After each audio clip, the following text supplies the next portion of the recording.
Picture this. You're standing in the shadowed corridors of a medieval castle. The year is 1347, and you've just witnessed something that makes your blood run cold.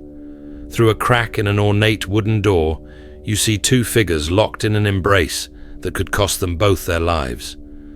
The woman is a duchess, married to one of the most powerful lords in England.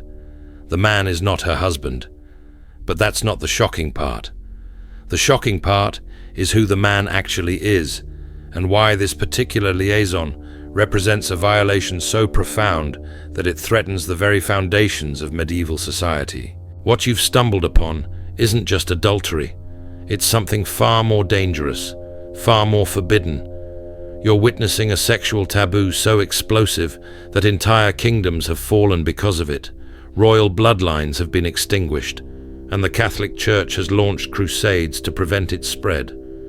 This isn't the sanitized version of medieval romance you've seen in movies, where noble knights court fair maidens with poetry and flowers. This is the dark, twisted reality of medieval sexuality, where desire and power intersected in ways that created scandals so shocking they were whispered about for centuries. Before diving into these forbidden tales of medieval courts, if you enjoy learning about the hidden truths of history, consider hitting that like button and subscribing for more content like this. And please comment below to let me know where you're listening from. I find it incredible that we're exploring these scandalous stories together from different parts of the world, connected across time and space by our shared fascination with the forbidden. The medieval world was obsessed with sexual purity, yet simultaneously drowning in sexual hypocrisy.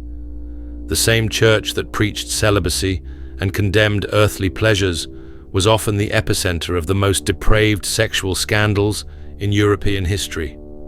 The same noble families that built their power on concepts of bloodline purity and marital honor were engaged in sexual practices that would make a modern audience blush. This wasn't accidental. This was systematic, calculated, and absolutely essential to understanding how medieval society actually functioned beneath its veneer of Christian morality. What I'm about to reveal will shatter everything you thought you knew about medieval romance and chivalry. These weren't isolated incidents of individual moral failing. These were widespread, institutionalized practices that were simultaneously forbidden and absolutely essential to the functioning of medieval power structures. The hypocrisy was staggering, the consequences were deadly, and the stories that emerged from this contradiction are more twisted than anything Hollywood has ever imagined. Let's begin with the most shocking truth about medieval sexuality, the practice that dared not speak its name, but was whispered about in every royal court from London to Constantinople. We're talking about a form of relationship that was simultaneously the most forbidden act in Christendom and the most common reality in noble households across Europe. This practice was so pervasive that medieval chroniclers developed elaborate code words to discuss it without explicitly naming it, creating an entire secret language of sexual transgression that historians are still decoding today. The Church's official position was crystal clear. Such relationships were an abomination before God, punishable by excommunication, imprisonment, or death. Theological treatises described them as crimes against nature that would bring divine wrath upon entire kingdoms. Yet these same relationships flourished in the very heart of Christian civilization, protected by the same noble families who publicly funded cathedrals and claimed divine right to rule. Consider the court of King Edward II of England, where the king's relationship with Piers Gaveston created such scandal that it ultimately led to civil war. But this wasn't just about one king's personal preferences. This was about a systematic network of relationships that connected the highest levels of medieval society in ways that modern historians have only recently begun to understand. The evidence was hidden in plain sight, embedded in gift records, sleeping arrangements, and the careful language of court chroniclers who knew that speaking too directly about what they witnessed could cost them their lives. Medieval chroniclers wrote of special friendships and intimate companionships between men who shared chambers, exchanged rings, and swore oaths of loyalty that went far beyond typical feudal bonds. They described elaborate ceremonies where these men would pledge themselves to each other before God, using language that paralleled marriage vows, but was carefully crafted to avoid direct ecclesiastical condemnation. These weren't secret relationships hidden from society. They were public partnerships that operated under a complex system of plausible deniability. The most sophisticated courts developed intricate social codes that allowed these relationships to flourish while maintaining the fiction of Christian propriety. Men could share beds for warmth, exchange kisses as symbols of feudal loyalty, and demonstrate physical affection as expressions of knightly brotherhood. The same actions that would be condemned as sodomy in one context were celebrated as noble friendship in another. The difference often came down to political expediency and the social status of the participants. But the real scandal wasn't the relationships themselves. The real scandal was how these forbidden partnerships became the secret foundation of medieval political power. Kings used these intimate relationships to create loyalty networks that bypassed traditional feudal obligations. Noble families arranged strategic partnerships between their sons that mirrored the dynastic marriages arranged for their daughters. The Catholic Church, despite its official condemnation, often turned a blind eye when these relationships served broader political purposes. This created a shadow system of power that operated parallel to official medieval hierarchy. While public ceremonies celebrated marriages between men and women for dynastic purposes, private ceremonies bound men together in relationships that were often more emotionally and politically significant. These partnerships influenced everything from military campaigns to succession disputes, creating a hidden network of loyalty and influence that shaped European history in ways most people never realized. The hypocrisy reached its peak in the very institutions that most loudly condemned such relationships. Monasteries, which preached celibacy and separation from worldly temptation, became notorious for the intimate relationships that developed between monks. Cathedral schools, where young men were educated in Christian virtue, were breeding grounds for partnerships that would last throughout their participants' careers in the church hierarchy. Even the papal court itself was rife with relationships that existed in the gray area between spiritual brotherhood and physical intimacy. Medieval theologians developed increasingly complex justifications for these contradictions.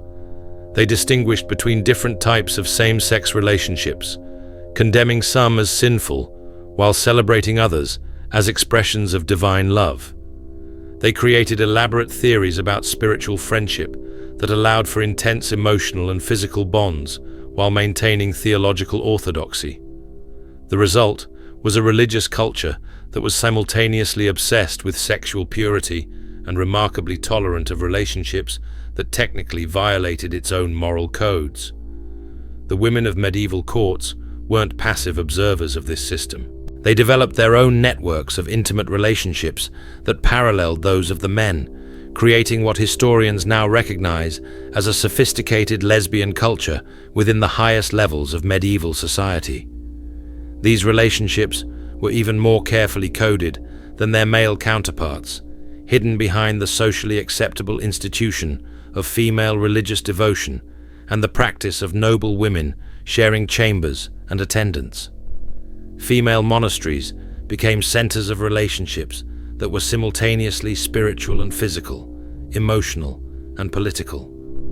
Abbesses used intimate partnerships with other noble women to build influence networks that rivaled those of male church officials. The cult of courtly love, which celebrated the worship of noble ladies by knights, was often an elaborate facade that concealed relationships between women who used male admirers as cover for their true affections. The evidence for these relationships exists in love letters disguised as religious devotions, in gift exchanges that mirrored marriage customs, and in the careful arrangements of chambers and retinues that allowed intimate partnerships to flourish under the guise of pious sisterhood. Medieval chroniclers, when they mentioned these relationships at all, used even more elaborate euphemisms than they employed for male partnerships, creating a double layer of concealment that has made these stories particularly difficult for modern historians to uncover. What makes this entire system so shocking isn't just its existence, but its absolute necessity to medieval society. These forbidden relationships weren't aberrations or corruptions of an otherwise pure system. They were essential components of how medieval power actually functioned, creating loyalty networks, political alliances, and emotional bonds that held together a civilization that claimed to be built on very different principles entirely. The consequences of this hypocrisy were staggering, and they're about to get much worse, because what I've described so far is just the foundation. The real scandals, the ones that toppled kingdoms and rewrote the map of Europe, were yet to come. The scandal that would dwarf all others began in the royal court of France in 1314, when a single act of betrayal exposed a network of forbidden relationships so vast and so deeply embedded in the highest levels of European nobility that it triggered what historians now call the Great Purge of the medieval church. What started as whispered rumors about the sexual conduct of 3 royal princesses would end with mass executions, the dissolution of entire monastic orders, and a complete restructuring of how European courts managed their most dangerous secrets. The story begins with Isabella of France, daughter of Philip IV and future Queen of England, who discovered that her 3 sisters-in-law were engaged in relationships that violated not just their marriage vows, but the most fundamental taboos of medieval Christianity. But this wasn't simple adultery. This was something far more complex and far more dangerous. The princesses weren't just betraying their husbands. They were participating in religious ceremonies that amounted to blasphemy, using sacred Christian rituals to sanctify relationships that the church considered abominations. Medieval courts had developed elaborate systems for conducting forbidden relationships while maintaining plausible deniability, but what Isabella discovered went far beyond the typical arrangements of convenience and political necessity. She found evidence of secret societies within the royal court that used corrupted versions of Christian sacraments to legitimize sexual practices that would have horrified even the most worldly courtiers. These weren't casual affairs or crimes of passion. These were organized, ritualized, and deeply embedded in the religious and political structure of medieval France. The evidence that Isabella uncovered painted a picture of systematic corruption that reached into the highest levels of the Catholic Church itself. Cardinals were performing marriage ceremonies for relationships that couldn't legally exist. Bishops were blessing unions that violated every principle of Christian theology. Abbacies were conducting initiation rites that combined religious devotion with sexual practices that had been condemned by church councils for centuries. The same religious authorities who publicly preached about sexual purity were privately facilitating relationships that made a mockery of their own moral teachings. What made this scandal particularly explosive was the discovery that these practices weren't limited to the French court. Isabella's investigation revealed a network of similar arrangements that connected royal courts across Europe, creating what amounted to a secret international system for managing forbidden relationships among the nobility. English princesses were involved with French courtiers. German nobles were participating in ceremonies conducted by Italian clergy. Spanish infants were engaged in relationships that were sanctified by religious authorities who had been corrupted by gold and political pressure. The theological implications were staggering. Medieval Christianity was built on the premise that sexual relationships existed within carefully defined boundaries established by God and enforced by the Church. Marriage between men and women was a sacrament that mirrored the relationship between Christ and the Church. Celibacy among clergy represented spiritual purity and devotion to divine rather than earthly concerns. When these foundational principles were corrupted at the highest levels of society, it threatened the entire moral authority of medieval civilization. But the political implications were even more dangerous. The same network that facilitated forbidden sexual relationships also served as a channel for intelligence, influence, and conspiracy that bypassed traditional diplomatic arrangements. Lovers shared state secrets. Religious ceremonies that sanctified illegal relationships also served as venues for plotting against rival kingdoms. The corruption of Christian sacraments wasn't just moral blasphemy, it was political treason that threatened the stability of every throne in Europe. The revelation of this network triggered a reaction that was swift, brutal, and absolutely merciless. Philip IV, known as Philip the Fair, ordered investigations that revealed the true scope of the corruption. What they found was a system so pervasive and so deeply rooted that eliminating it required nothing less than the complete destruction of entire institutions that had existed for centuries. Monastic orders were dissolved overnight. Cathedral chapters were purged of clergy who had participated in forbidden ceremonies. Noble families lost their titles and their lands when their involvement in the network was exposed. The most shocking discovery was the role played by the Knights Templar, the military religious order that had become one of the most powerful institutions in medieval Europe. The Templars weren't just banking and military organization. They were the primary facilitators of the secret network that allowed forbidden relationships to flourish across international boundaries.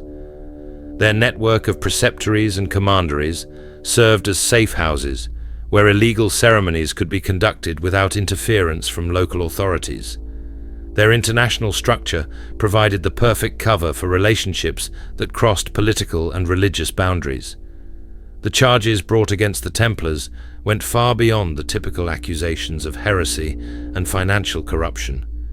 The investigations revealed evidence of initiation ceremonies that combined religious ritual with sexual practices that violated every principle of Christian morality. New members were required to participate in acts that amounted to sacrilege, using sacred objects and religious ceremonies to sanctify relationships that the Church considered abominations.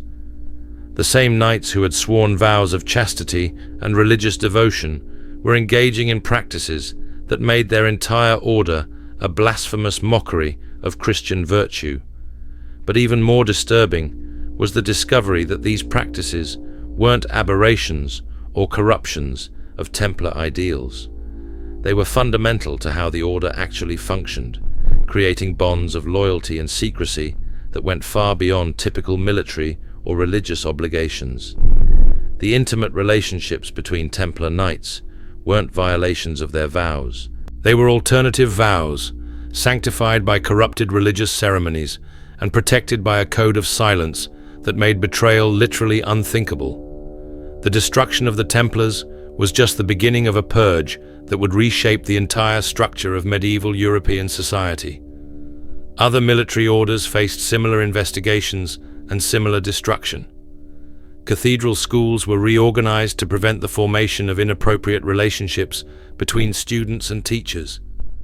Monastic communities were subjected to new rules and oversight designed to eliminate the intimate partnerships that had flourished behind convent walls for centuries. Royal courts implemented new protocols for managing relationships between courtiers, creating formal barriers that prevented the formation of the loyalty networks that had operated in the shadows of official hierarchy.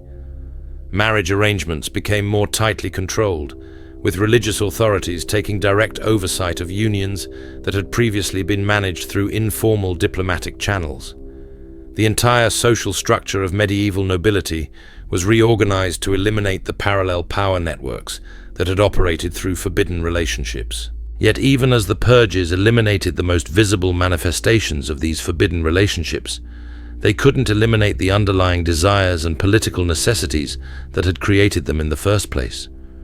New systems emerged to replace the old ones, operating under even deeper levels of secrecy and more sophisticated methods of concealment. The great medieval scandal hadn't eliminated forbidden relationships from noble society. It had simply driven them deeper underground, where they would continue to influence European politics in ways that were even more dangerous because they were even more hidden. The most tragic victims of this great purge were the individuals whose only crime was loving in ways that medieval society couldn't officially acknowledge. and their stories reveal the true human cost of a system that demanded public conformity while privately depending on the very relationships it claimed to condemn. The individual stories of those caught in this web of forbidden desire and political necessity reveal the true horror of medieval sexual hypocrisy. These weren't abstract moral failures recorded in dusty chronicles. These were real people whose lives were destroyed by a system that simultaneously created and condemned the very relationships it depended upon. Take the case of Brother Marcus of Cluny, a young monk whose correspondence with another religious brother was discovered during the purges of 1315. The letters, written in Latin but coded with references to classical mythology, revealed a relationship that had lasted for over 3 years. Marcus wasn't just expressing forbidden desire. He was documenting a love affair that had been sanctified through corrupted religious ceremonies conducted by their own abbot, who had used sacred oils and blessed wine to create marriage rituals that technically didn't exist in Christian theology. When the letters were discovered, Marcus faced a choice that encapsulated the entire medieval dilemma: confess to heresy and face execution, or deny the relationships and condemn his lover to death. The transcripts of his interrogation, preserved in Vatican archives, show a young man slowly realizing that his private joy had become a public catastrophe. His final statement before his execution reveals the psychological torture of living in a system where love itself had become a crime against God. "I believed," Marcus wrote, "that our love was pure because it had been blessed by those who claimed to speak for the Almighty. How was I to know that the same rituals that joined man and woman in holy matrimony became blasphemy when they joined two souls who happened to inhabit bodies of the same form? The sin, I now understand, was not in our love, but in believing that love could ever be separated from the political machinery that governs all human relationships." Marcus was burned at the stake on a cold February morning in 1316, but his lover, Brother Augustine, escaped through a network of sympathetic clergy who had not yet been discovered by the investigators. Augustine's survival testimony, hidden in the archives of a Spanish monastery for over 400 years, provides most our detailed account of how these forbidden relationships actually functioned within medieval religious communities. Augustine described a shadow world that operated parallel to official monastic life, where intimate partnerships were not just tolerated, but actively encouraged by senior clergy who understood their political value. These relationships created loyalty networks that transcended the formal hierarchy of religious orders. Information flowed through channels of intimacy that bypassed official communication systems. Resources were shared through bonds of love that proved more reliable than institutional obligations.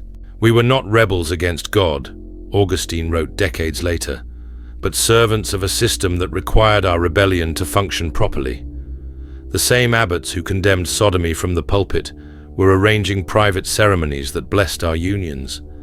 The same bishops who preached about celibacy were managing networks of relationships that gave them more political power than any official church position could provide. The hypocrisy reached its most grotesque extreme in the case of Cardinal Alessandro di Montefeltro, who simultaneously served as the papal investigator for sexual misconduct among clergy and as the secret facilitator of forbidden relationships among Italian nobility. Alessandro's private journals, discovered after his death in 1318, reveal a man who had completely separated his public moral persona from his private understanding of how medieval society actually operated. By day, Alessandro conducted investigations that sent dozens of clergy to their deaths for engaging in forbidden relationships. By night, he conducted the very ceremonies that created those relationships, using his authority as a cardinal to sanctify unions that his own investigations would later condemn as heretical. His journals describe this contradiction not as hypocrisy, but as political necessity, revealing how deeply these forbidden practices had become embedded in the actual functioning of medieval power structures. The Church, Alessandro wrote, cannot survive on the official relationships alone. Marriage creates alliances between families, but it cannot create the intimate bonds of loyalty that hold together our most sensitive operations. The forbidden relationships that we publicly condemn are privately essential to every significant political achievement of our era. The question is not whether these relationships should exist, but how to manage them without destroying the public fiction of moral purity that gives our authority its power. Alessandro's journals document specific ceremonies where he used corrupted versions of Christian sacraments to sanctify relationships that spanned international boundaries. French nobles were joined in secret ceremonies with English courtiers, creating intelligence networks that operated beneath the official diplomatic relations between hostile kingdoms. Spanish princes entered into blessed partnerships with Italian merchants, establishing trade relationships that bypassed the complex tariff systems that governed official commerce.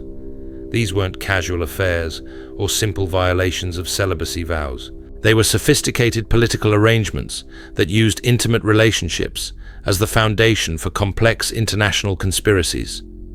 The same ceremonies that blessed these unions also served as venues for exchanging state secrets, planning military campaigns, and arranging financial transactions that would have been impossible through official channels.